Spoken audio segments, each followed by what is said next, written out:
La chela, dice algunos, sí, estoy de acuerdo, sacaría la chela, no la bebida, pero típicamente lo que uno tendería a pensar en sacar la lata. Esa percepción muchas veces puede estar equivocada, porque ustedes saben que si están en el refrigerador y ambos ya llegaron al equilibrio térmico, que lo vamos a definir en un minuto, en verdad la lata y la botella de bebida están exactamente a la misma temperatura. Lo que ocurre es de que la percepción de tocar la lata o la bebida son distintas porque la transmisión de calor es un concepto que vamos a definir en breve, es mucho más rápido. La lata la transferencia de energía entre mi mano y una lata ocurre mucho más rápido, por lo tanto hace que mi mano de cierta manera se enfríe más que al tocar una botella de plástico. No sé si lo habían pensado, probablemente sí. Entonces, ese es un buen ejemplo en donde la percepción de temperatura a partir de nuestro tacto, por supuesto, es una percepción muy equivocada. Y entonces viene toda la idea de definir bien un termómetro o algo que permita medir de manera apropiada la temperatura y que sea algo que, convincente, que yo pueda medir la temperatura aquí y en cualquier otra parte y me permita comparar dos objetos que están a las mismas o distintas temperaturas. Eh, en base a esto, ¿no es cierto? Bueno, existe la idea de contacto térmico. Pero ya, ok, eso es la percepción y con eso entonces lo que vamos a basar hoy día el curso es precisamente en la construcción de termómetros y de cómo definimos las escalas de temperatura. Pero antes de hacer eso, lo que sí me gustaría es comentar un poco justamente en la interpretación microscópica que tenemos hoy día de la temperatura, que sería lo ideal de poder medir.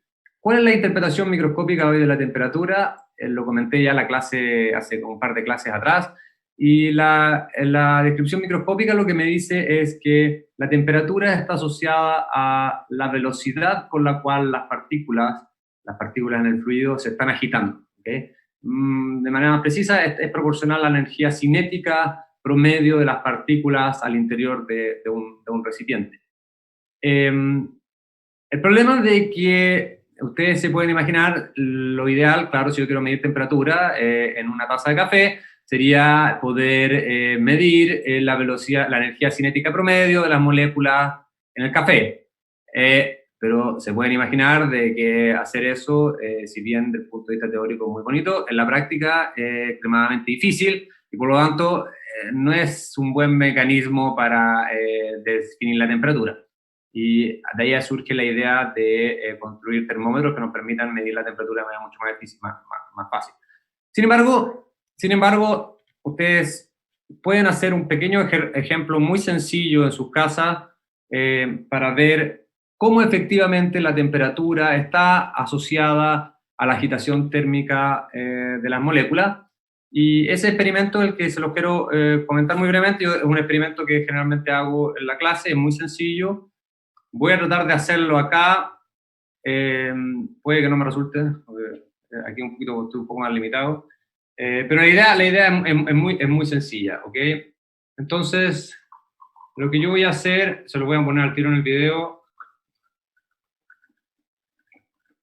Sería más fácil hacer un video de YouTube, o sea, ponerlo en un video de YouTube, pero bueno, probablemente hay menos probabilidad de error de si pongo un video en YouTube, pero no importa, lo vamos a hacer igual.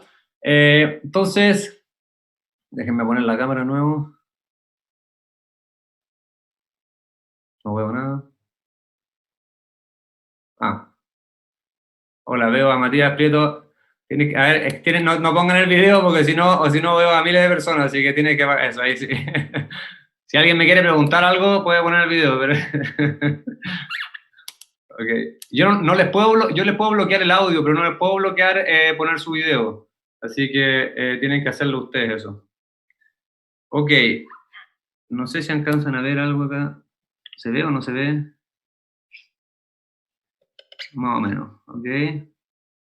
Vamos a ver si sale. Bueno, la cosa es que acá yo tengo dos vasos con agua, muy sencillo, y ambos están a temperatura distinta. Se lo ven, ¿no es cierto? ¿Sí? ¿Alguien me diga sí? Parece que sí. Ya. Ya. Entonces tenemos dos vasos con agua. Y tengo uno que está a mayor temperatura que el otro, quizás lo pueden ver porque hay un poquito de vapor, pero olvídense de eso. Y lo voy a hacer un experimento muy sencillo que le voy a tirar un poquito de tinta, simplemente esto es tinta que se ocupa para los toners, para distintas cosas, y vamos a ver qué es lo que ocurre. Entonces, a ver, voy a enderezar un poco esto de nuevo. Ahí está, es el experimento. Déjenme lo voy a levantar porque se ve un poquito mejor. Entonces vean qué es lo que empieza a pasar y ustedes me pueden decir, ¿cuál creen ustedes que es el que tiene mayor temperatura? ¿Y por qué?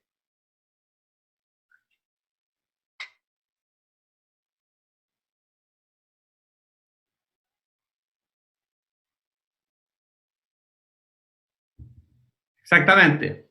El azul dice uno, bueno, los dos son azul, pero sí. Aquí este es un ejemplo claro de la agitación de las moléculas. Yo lo que hago es poner un poco de tinta. Tinta en verdad es la misma agua con un poco de colorante. Lo que ocurre es que en el sistema en el cual hay mayor agitación de las partículas, la tinta empieza, la palabra técnica es difundir, empieza a difundir mucho más rápido porque se está moviendo todo más rápido, por lo tanto empieza a moverse más rápido. En cambio en el otro, que es con agua fría, es mucho más lento. Ustedes pueden ver cómo en el caso del agua caliente que está acá, después de un breve periodo de tiempo, la tinta se esparció completamente en el sistema. En cambio, en el caso del agua fría, le va a tomar más tiempo. Ahora, si yo lo dejo ahí, finalmente va a mezclarse completamente, pero le va a tomar mucho más tiempo. Y eso es una observación directa de la agitación molecular en estos sistemas. ¿Ok? Espero que les haya quedado claro. Sí, creo que es un bonito ejemplo que muestra de manera sencilla cómo la temperatura es el reflejo del mes. Ya, tan chistoso el mundo. Ya. Ok, entonces, eso representa la agitación térmica o la temperatura, una medida directa, pero como les dije, en la práctica, medir la agitación térmica no es fácil, por lo tanto, queremos definir termómetro. Ok, entonces ahora volvamos a nuestras diapositivas. ¿Dónde vamos? Ya. Ok, entonces lo primero que tenemos que hacer para poder definir, vamos a tener que tener un par de definiciones muy pequeñas para poder construir un termómetro. La verdad es que son relativamente sencillas, pero profundas a la vez. Lo primero que tenemos que definir es la idea de, ¿están viéndome o no? Parece que algo pasó aquí. No, no están viendo nada. Y ahora sí, esperen, me equivoqué. Tengo que aprender a ocupar esto. Ahora sí, ya. Entonces, la primero que tenemos que definir es la idea de contacto térmico. Y contacto térmico es una idea muy sencilla que lo que me está diciendo es que el contacto térmico habla de la intercambio de energía entre dos sistemas debido a que tienen distintas temperaturas. Es algo que todos ustedes tienen esa noción. Si yo pongo dos objetos, ¿no es cierto?, que se encuentran a distintas temperaturas, lo que ocurre es de que empieza a haber una transmisión de energía de uno a otro. Ustedes en su experiencia práctica me van a poder decir inmediatamente, ¿no es cierto?, que el sistema que tiene mayor energía transfiere energía, perdón, el que tiene mayor temperatura va a transferir energía al que tiene menor temperatura hasta que ambos dos alcancen lo que se conoce como equilibrio térmico, es decir, que ambos dos se encuentren a la misma temperatura, ¿ok? Entonces ahí viene el segundo concepto importante, que es la idea de equilibrio térmico, y que dice que dos sistemas en contacto térmico, una vez que, perdón, el equilibrio térmico se define cuando dos sistemas que están en contacto térmico tienen cero intercambio de energía. Entonces acá hay un ejemplo, lo que estoy diciendo muy sencillo. Yo tengo acá, no sé si ven el puntero, ¿no? ¿Sí? Sí, ya. Entonces, en esta zona de acá yo tengo dos materiales acá, iron y cobre, y están a distintas temperaturas. Entonces la idea primero de contacto térmico es que yo al poner estos dos en contacto, en este caso hay distintos mecanismos de transmisión de calor, pero en este caso es por conducción, ¿no es cierto? Aquí en esta zona, no sé qué pasó, espérenme un segundito, estoy tratando de... A ver, disculpen, esto va a ir mejorando con el tiempo, tranquilo. Ok, entonces aquí en esta zona de aquí están en contacto y entonces lo que ocurre es que estas partículas de acá están vibrando más fuerte que las de acá abajo, porque ya sabemos que la temperatura es vibración. Entonces a partir de esta vibración, las moléculas de acá empiezan a chocar con las moléculas de cobre y empiezan a transmitir energía de esta manera hasta que el sistema después de un tiempo alcanza el equilibrio térmico, en donde ya no hay transferencia neta de energía de un sistema a otro, ¿sabes? ¿Okay? Entonces acá se define como equilibrio, esto es lo que se define como equilibrio térmico, y es algo fundamental que vamos a estar ocupando a lo largo del curso, la idea de que los sistemas se encuentren en un equilibrio térmico. Con estas dos cosas, y con estas dos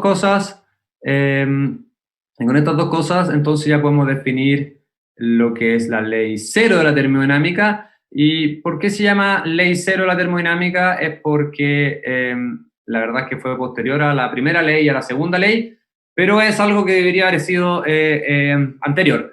Entonces ya teníamos la ley 1, la ley 2, la ley 3 incluso, que vamos a ver más adelante. Y después de eso se dieron cuenta que había un pequeño pedacito muy sencillo que faltaba, que no podíamos deducir de la primera y la segunda ley, y que era esta famosa ley cero de la termodinámica, que lo único que habla es una cosa bastante sencilla, es de nuestra capacidad de comparar la temperatura de distintos objetos. ¿Ok? Y entonces lo único que nos dice la ley cero, que es muy sencillo, que nos permite construir termómetros, esencialmente, es de que si yo tengo un objeto cualquiera A, que está en equilibrio térmico con C, es decir, yo lo pongo en contacto con mi termómetro, este sistema llega a un equilibrio térmico, ¿ok? Entonces yo defino una temperatura acá, y después si yo pongo otro sistema B, y que lo pongo en equilibrio térmico con el termómetro, y me marca la misma temperatura, es decir, B y C están en equilibrio térmico, A y C están en equilibrio térmico, eso quiere decir simplemente que A y B también se encuentran en equilibrio térmico, ¿ok? Es bastante sencilla. Es bastante sencilla la idea, muy intuitiva, y se llama ley cero simplemente porque no es posible deducirla a partir de la primera y la segunda, pero bueno, es bastante. Ok, entonces ya con esto, hermano, ahora sí podemos definir lo que sería un termómetro, ¿ya? ¿Alguna duda hasta ahora? Veo algunos que preguntan todavía por si se puede grabar, no lo tengo todavía activado para que se pueda grabar, como ya dije, quizás más adelante. Y así, bueno, vamos viendo. ¿Alguna pregunta hasta ahora? Equilibrio térmico fácil, contacto térmico fácil. ¿Sí? ¿No?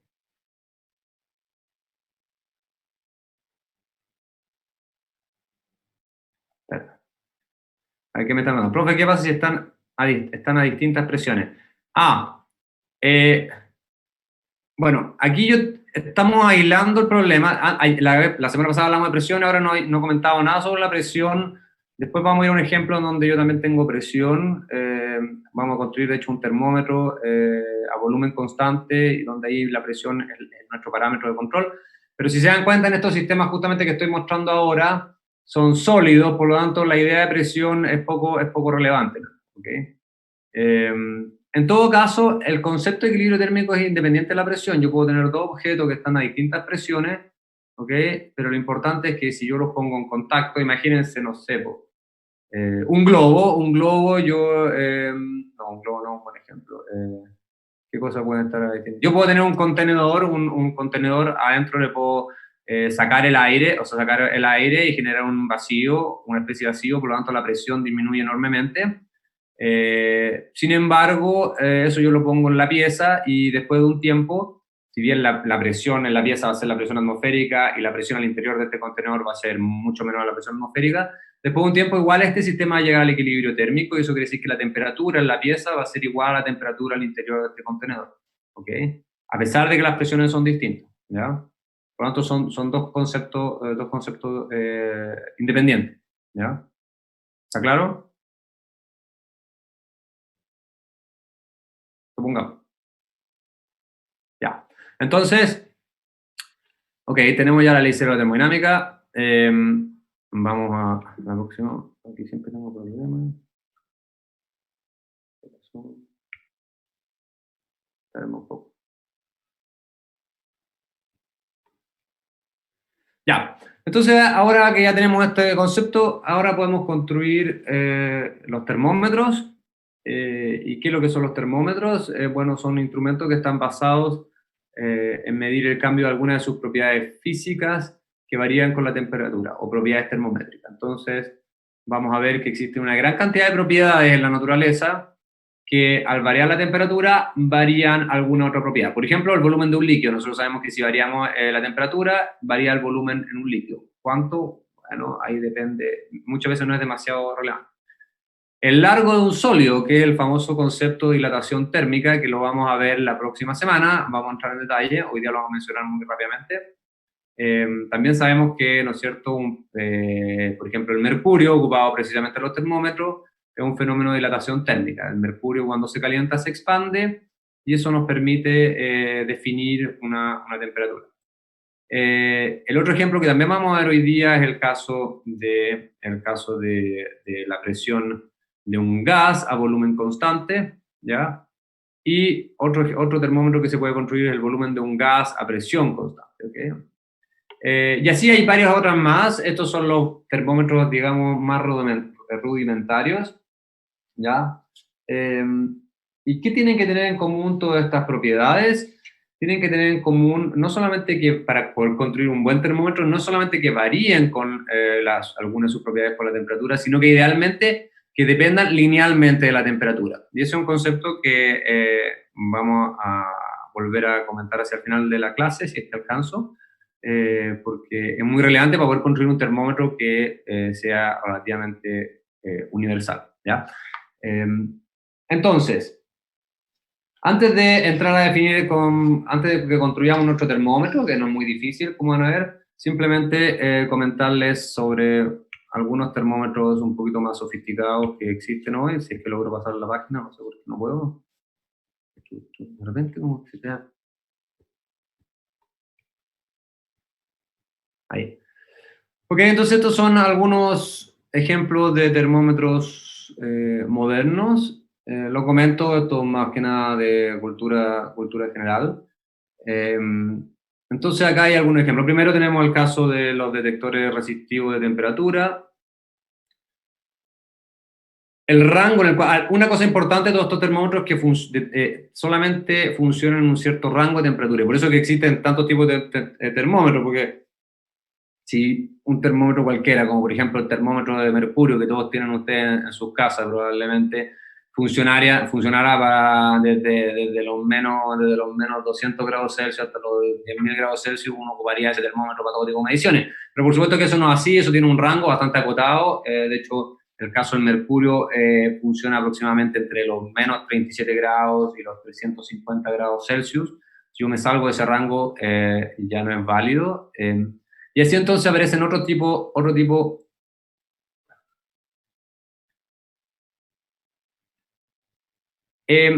Alguien pregunta aquí si alguien copió todas las propiedades termométricas. Las diapositivas, o sea, las diapositivas estas las voy a subir. Voy a ir subiéndola una vez por semana. Lo que sí, lo que vaya escribiendo, eso no creo, eso no lo voy a subir, sí que eso traten de tomar apunte, pero eso, como yo tengo que escribirlo en el computador, va a ser lento, así que deberían de tener tiempo para poder hacerlo, ¿ok? Entonces, seguimos aquí. Entonces, acá tenemos varios casos. El primer caso, esto no tienen que aprendérselo de memoria, esto es un poco de cultura general, solamente para que tengan una noción. Está el caso de los detectores resistivos de temperatura, que funcionan entre los menos 180 grados y los 670 grados Celsius. Y funciona a base de la variación de la resistencia eléctrica con la temperatura. Entonces, eso quiere decir que la resistencia eléctrica en un resistor, en una resistencia, varía con la temperatura. Y eso es un fenómeno bastante conocido, quizás alguno de ustedes que ha trabajado con circuito eléctrico lo puede confirmar. Otro termómetro es el termocupla, que ocupa el efecto Seebeck, que esencialmente es la variación del voltaje en una juntura entre dos metales, y esto debido a una diferencia de temperatura. Entonces la diferencia de temperatura lo que me genera esta variación del voltaje, y eso me permite medir entonces temperatura entre los menos 200 grados y los 1700 grados Celsius. ¿Okay? Como vemos aquí ya la temperatura son un poquito más altas, tener termómetros que midan a 1700 grados Celsius ya no es tan trivial. Después viene el pirómetro óptico. El pirómetro óptico y la cámara termográfica, que son los dos que aparecen al final, ambos dos ocupan el mismo principio, funcionan un poquito distinto, pero ocupan el mismo principio, que es de captar la radiación electromagnética emitida por algún objeto. ¿Okay? Ustedes saben que eh, cualquier objeto, cualquier objeto que se encuentre a una temperatura emite radiación electromagnética, ¿okay? Ondas electromagnéticas. Todos emitimos. Nosotros emitimos ondas electromagnéticas y de hecho la manera en que uno puede ver son justamente en estas cámaras o lentes infrarrojos, ¿no es cierto? Acá abajo hay una figura donde ustedes pueden determinar cómo este aquí debe ser un perro, no sé lo que será. Emite radiación y eso es lo que capta estas cámaras termográficas, ¿ya? Y la única diferencia entre el pirómetro óptico y la cámara termográfica es que uno funciona a temperaturas altas, a 700 grados y 3200. Eso quiere decir que capta la radiación de las pequeñas longitudes de onda, y en cambio la cámara termográfica capta de grandes longitudes de onda. Nosotros emitimos a nuestra temperatura típicamente en el infrarrojo, ¿okay? Pero objetos que están muy calientes pueden emitir en todo tipo de longitud. Entonces, de hecho, una pregunta interesante, no sé si interesante, que yo les podría preguntar es,